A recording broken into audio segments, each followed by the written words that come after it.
모든 복덕과 지혜의 근원이신 석가모니 부처님께 머리 숙여 귀의하나이다. 네. 저번 시간에 이어서 살펴볼 할 것인데, 저희가 하고 있는 경전에 대한 질문이 뭘 하고 있는지 제가 설명 안 드렸던 것 같아요. 그래서 빨리라든가 니까야라든가 이런 거에 대해서 말씀을 드리겠습니다. 부처님께서는 2500년 분이시죠. 그리고 인도 분이시죠. 예, 굉장히 오랜 저희와 시공간의 차이가 있습니다. 그래서 그 중간에 계속 번역해서 왔고, 또한 보존이 되기도 했고 그렇습니다. 그래서 초기 경전이라고 하는 경전이 있습니다. 정확히는 동남아 쪽은 인도, 차이나 반도 쪽은 다 불교를 믿으시지 않습니까? 베트남이라든가 미얀마라든가 태국이라든가 90% 이상이, 전 국민의 90% 이상이 불교도이신데, 그분들이 믿는 그 구전돼서 전통 내려온 종교, 그 불교가 있습니다. 그 가르침이 빨리라고 하는 언어로 쓰여져 있습니다. 그래서 부처님께서는 고대 인도 분이셨죠. 그때 쓰셨던 언어는 학자들이 말하기는 마가다국이라고 해서, 저번 시간에 제가 빈비사라 왕을 말씀드렸었죠. 빈비사라 왕이 지배했던 나라 이름이 마가다국입니다. 마가다국은 뒤에 마우리아 제국이라고 해서, 인도 가보신 분들도 계시죠? 네, 인도 가보시면 알겠죠? 인도의 국장이 뭐냐면 아쇼카 석주라고 합니다. 그래서 사자 있죠? 사자가 3마리가 이렇게 꼭대기에 있는 석주, 돌 기둥이 문장이고, 또한 국가 상징하는 게 법륜입니다. 이것들이 힌두교 국가에서는 조금 이례적인 것인데, 왜냐하면 인도 역사상 그 인도 반도를 통일한 국가가 마우리아 제국이 밖에 없어요. 그 전까지는 통일한 적이 거의 없습니다. 근데 그 나라가 아쇼카 대왕이 그 나라를 통일했고, 그 아쇼카 대왕께서 나라 이름이, 아쇼카 대왕이 지배했던 나라 이름이 마우리아 제국입니다. 근데 마우리아 제국이 그 전에 어떤 나라 이어받았냐면 마가다 제국이라고 하는데, 마가다국은 부처님의 경전을 읽어보시면 알겠지만 왕사성 말씀 많이 들어보셨습니까? 네, 그렇죠. 그리고 정토삼부경 보셨죠? 거기 보면 빈비사라 왕이 감옥에 갇히죠. 그게 다 마가다국입니다. 그래서 은사 스님, 인도 여행 가시면 알겠지만 빈비사라 왕의 감옥터가 아직도 있습니다. 그리고 또한 여러분들이 제일 많이 들어본 영치산이 뭐냐면 독수리봉입니다. 그래서 꼭대기에 가면 독수리처럼 생긴 바위가 있어요. 예? 그래서 영치산이에요. 영축. 독수리가 있다. 꼭대기 독수리 같은 바위가 있다. 독수리봉입니다. 아직도 있습니다. 그런데 그 마가다국이 썼던 언어는 고대 마가다어인데, 그것이 이제 좀 보존돼서 이제 시대가 지난 변화가 됐겠지만, 그것들이 시간이 지나면서 부처님의 성구, 금구 성원이라고 하는 성전이 기록이 돼야 되겠죠. 그래서 빨리어로 기록이 된 것입니다. 그래서 빨리란 뜻은 시리즈, 역금 이런 뜻이에요. 그래서 부처님 말씀을 기록했다. 그것이 기록됐는데, 그것이 어디로 갔냐면 스리랑카가 갔고, 스리랑카에서 서기 1세기에 기록이 됩니다. 그 전까지는 그냥 전승이 됐습니다. 예, 구전으로 전승이 됐어요. 자, 그런데 우리 빨리어 경전이 역금이란 뜻이 있고, 니까야라는 것도 역금이란 뜻입니다. 부처의 말씀이 엮었다. 그래서 니트 아시죠? 옷 니트. 니트가 엮은 옷이죠. 섬유를. 그거랑 똑같아요, 어원이. 부처의 말씀을 엮었다. 니까야는 역금이란 뜻인데, 그거랑 똑같이 우리 한문으로 번역된 게 아함경이라고 있습니다. 그거는 산스크리트에서 번역이 된 건데, 그 아함경이 부처님 니까야랑 거의 비슷합니다. 니까야랑. 그래서 아함경이란 뜻은 뭐냐면 아가마라고 합니다. 아가마. 산스크리트는 아가마라고 하는데, 아가마가 뜻이 뭐냐면 전승됐다는 뜻이에요. 구전으로 전승됐다. 고 아시죠? 영어로 고랑 가마가 비슷한 어원을 가지고 있습니다. 그래서 앞에 있는 아는 뭐냐면 내려온다. 내려온다. 고인인데 계속 내려온다. 전에서 내려왔다. 이런 뜻입니다. 그래서 아가마가 되는데, 겐지스 강이 인도에서는 강가라고 하죠. 강가강이라고 합니다. 근데 저희 금강경 읽으시면 뭐라고 하나요? 항아강이라고 나오죠. 항아. 인도 기억이 중국으로 히읗으로 많이 바뀝니다. 그래서 아가마가 아함이 된 거예요. 아함이 된 겁니다. 아함. 그래서 아함경과 니까야 같은 말이고, 그게 다 부처님 원음에 제일 가까운 말이라고 합니다.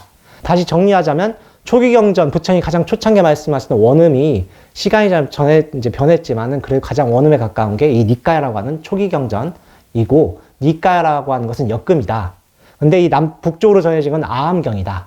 그거는 구전됐다는 뜻이니까 거의 비슷하다. 자, 제가 왜 또 니까야를 한다고 했냐면, 저희 한국 불교가 조선 500년 동안 거의 교육 같은 거에 신경 안 썼습니다. 왜냐하면 조선 500년 동안 유지하는 거가 바빴어요. 없어지지 않는 게 중요했던 거지, 그때 교육을 하고 그런 거에 어떻게 신경 쓸 여력이 없었습니다. 예. 근데 그렇기 때문에 교육에 대해서 굉장히 중요시하지 않는 게 있습니다. 한국 불교에서는. 근데 부처님 말씀 초기 경전은 굉장히 부처님이 쉽게 말씀해 주셨고 아름다워요. 예. 그리고 그 비유가 정말 아름답습니다. 대표적으로 우리가 가장 흔히 쓰는 말이 뭐냐면 맹구 어목의 비유가 있죠.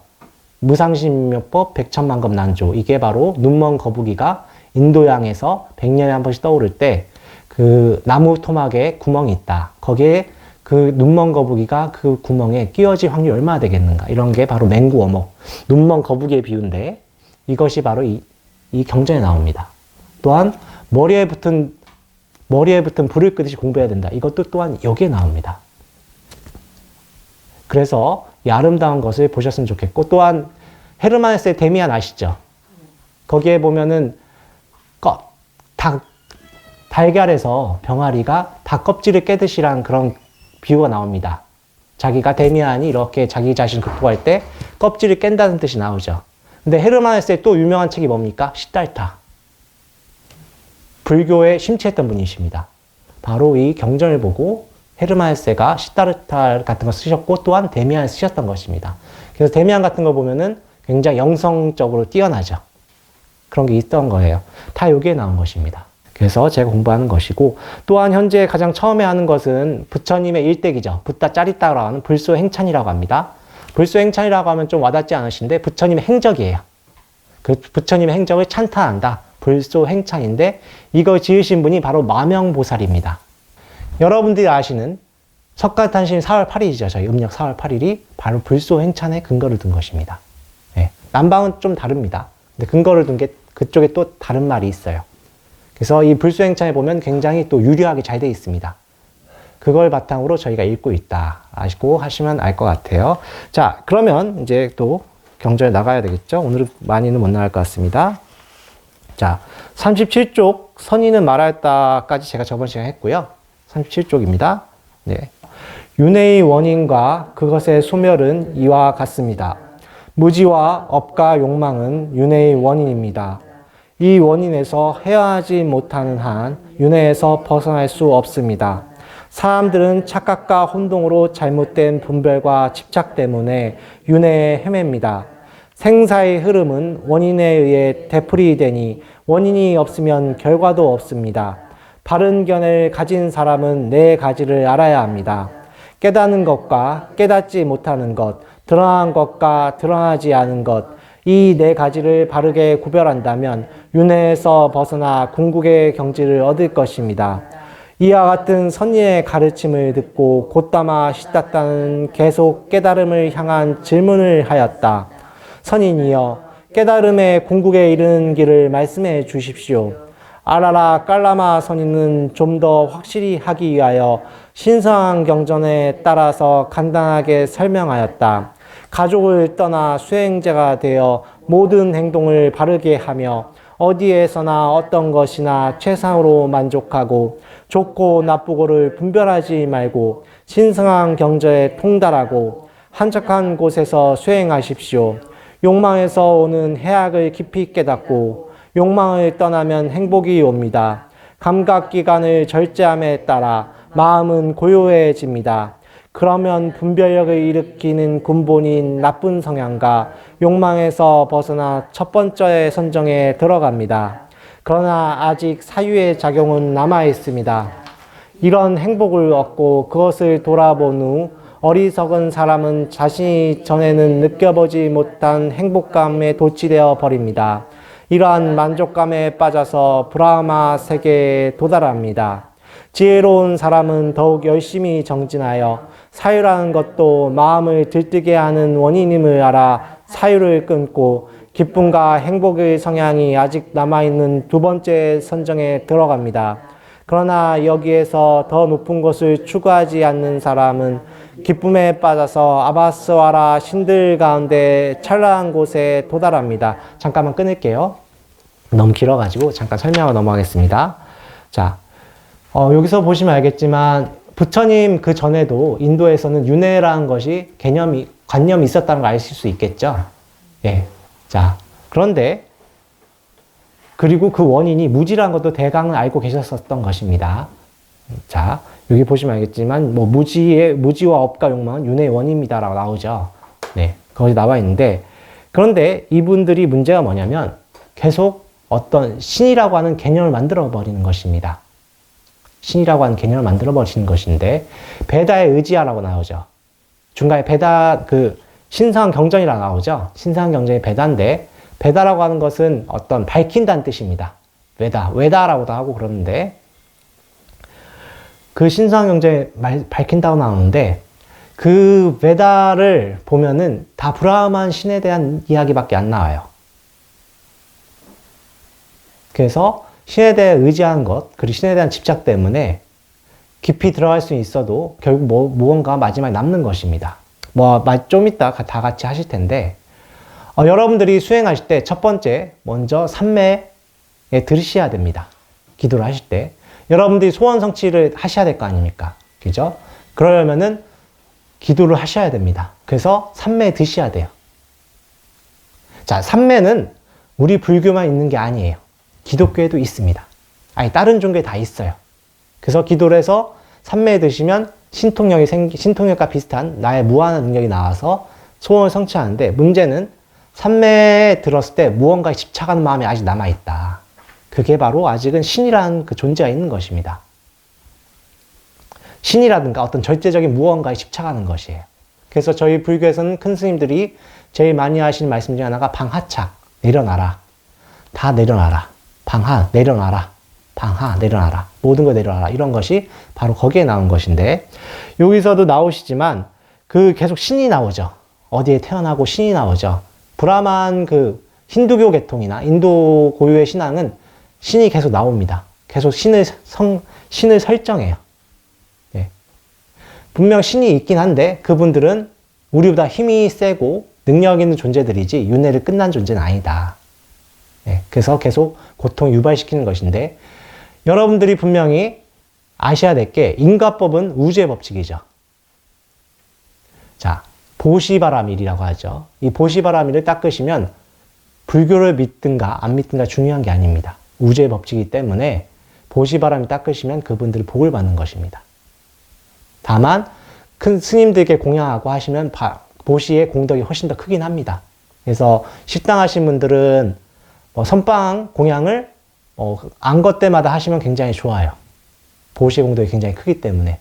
또는 부처님 경전을 찍어내는 법보시라고 하죠. 경전을 찍어내고 하시면은 남의 지혜를 밝혀주고 또한 절을 건립할 때 함부로 짓지 말고 잘 건립해서 많은 분들이 거기 수행할 수 있도록 만들어주는 과보가 굉장히 큽니다만 다른 종교에서 병원을 짓고 학교를 짓고 하는 것도 남의 고통을 없애주고 그 사람의 지혜를 밝혀주는 거죠. 그죠? 그렇기 때문에 그것도 과보가 있다. 그런데 그것들은 만약에 그것 때문에 내 안에 암안심이 있다든가 남을 무시하려는 마음 또는 남을 지배하려고 하는 마음이 있으면 어느 순간 다음 생에 복을 받으면 그 마음을 통해서 남을 지배하려고 하게 되죠. 예전에 오대산 노스님의 인갑 이야기라는 책이 있습니다. 거기에 보면 어떤 중국 거사의 이야기가 나옵니다. 제가 다른 시간에 말씀드렸었는데 다시 한번 말씀드리겠습니다만은 그 책에 그런 이야기나 어떤 거사님이 이번 생에 오대산 노스님과 함께 수행을 해서 자기 전생, 삼생전까지 봅니다. 삼생전에 주지 스님이었는데 당나라 시절 주지 스님이었는데 그때 스님 때 잘 사셨어요. 그런데 잘 살았지만 마음에 욕망이 남아 있었습니다. 그렇잖아요. 잘 살지만 마음에 욕망이 좀 있는 경우가 많지 않습니까? 그냥 사회적인 규율 때문에 그냥 참고 사는 경우가 있죠. 그래서 그 다음 생에는 스님이니까 다 절제하고 살아야 되죠. 하고 싶은 게 있었겠죠. 그 마음을 갖고 돌아가셨나 봅니다. 그 다음 생에는 스님을 잘 산 공덕으로 부잣집에 태어나십니다. 그런데 남한테 그 스님이니까 참고 살았던 걸 폭발시켜버렸어요. 그래서 욕망에 따라 삽니다. 많은 살생을 해서 고기를 먹고, 네. 그리고 남을 무시하고 했습니다. 그리고 그 다음 생에도 부잣집에 또 태어나요. 복을 너무 많이 쌓으셔가지고.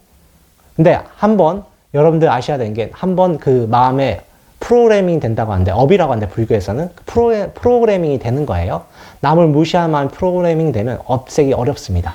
그 다음 생은 더 악랄하게 산짐승을 많이 살생하고 했었습니다.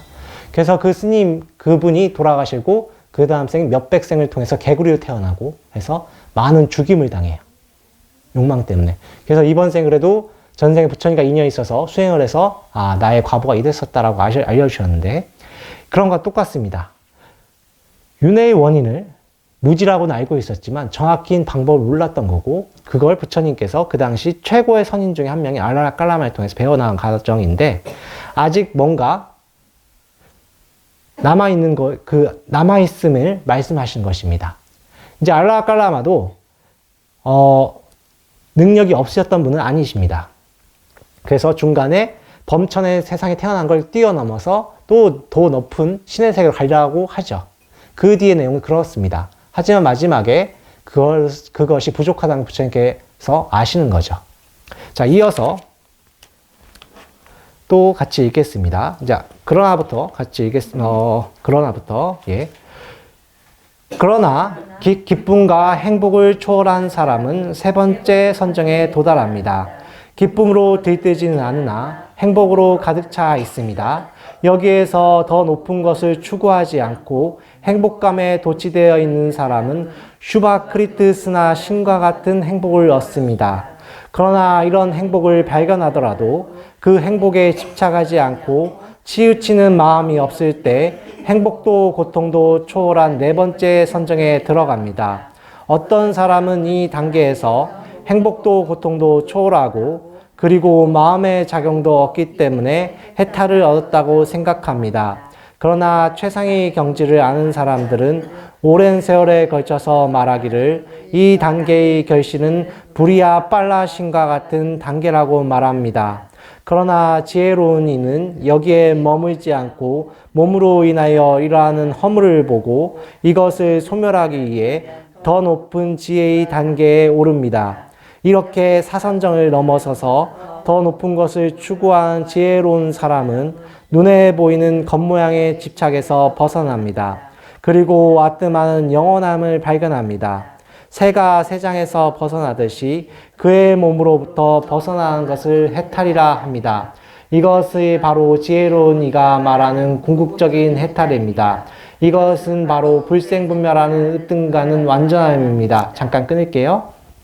자, 아까 말씀드렸던 마지막에 아뜨만이라고 나오죠. 예.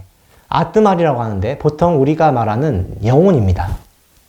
영혼이 마지막에 깨닫고 나면 투명한 무엇인가 남는다고 하는데 그것을 아뜨만이라고 하는 것을 발견한다는 뜻인데, 이것도 굉장히 높은 단계예요. 이 정도 단계만 돼도 여러분들이 말하는 신통력을 부릴 수가 있습니다. 예. 다만 집착감이 아직 남아있는 거예요. 나라는 것. 아뜨만이 우리 중국어로 번역될 때 뭐로 번역되냐면 나 아자로 번역이 됩니다. 나에 대한 집착이 남아있는 것입니다. 그래서 대표적으로 그런 거죠. 큰 스님들은 보통 자기 전생 이야기를 봐도 얘기를 안 하십니다. 왜냐하면 이미 전생이 지나갔기 때문에. 알아도 얘기를 안 하세요. 과거에 아무리 잘 살든 못 살든 지금 이 순간이 중요한 거죠. 근데 중생들은 전생 이야기를 해주면 어떻게 됩니까? 그 과거 때문에 큰 스님을 더 높이 평가하는 거죠. 허운 스님 같은 경우는 전생에 중국의 명 4대 고승이었던 감산 덕청 스님이셨습니다. 전생도 고승이셨어요. 그래서 저희 조계종에서 제일 중요한 스님이 누구십니까? 육조 해능 스님 아니십니까? 조계사 아시죠? 조계산 밑에 남아사라는 절이 있는데, 남아사를 중창 건립하신 분은 육조 해능 스님이시고, 폐허가 됐다가 다시 중창불사 하셨던 게 명나라 때 감산 덕청 스님이시고, 감산 덕청 스님이 가시고 나서 좀 있다 또 폐허가 되신 거 다시 중창불사 하신 게 바로 허운 스님이십니다. 그래서 조계산 남아사에 가면 그 세 분이 이렇게 조사전에 모셔져 있어요. 그런데 허운 스님은 자기 전생 이야기 하지 않고 다만 어떻게 하냐면 남아사 모든 종창불사를 끝나고 나서 전생에 이전에 감사한 덕정이 이번 생에 허운이네 라고 하시는 걸 기도하면서 말씀하신 걸 시자가 듣고 알게 된 거예요. 근데 왜 이걸 말씀 안 하셨냐면 아까 말씀드린 대로 자기 전생 때문에 도리어 이번 생에 평가할까 봐. 세상은 끊임없이 변하지 않습니까? 근데 아뜨마는 그런 변함의 도리가 없이 영원한 무엇인가 추구하게 된다. 영원한 가르침은 있습니다. 바로 공인데 그건 다음 시간에 말씀드리겠습니다. 잘못하면 지금 여러분 혼란이 올까 그렇습니다. 영원한 것이 가르침이라는 것이 있지만 그건 영원한 가르침이라는 것은 우리가 상정한 것이죠. 우리가 약속을 해서 이것이 영원하다 말을 하는 것이 실제로 영원한 게 있는 것은 아닙니다.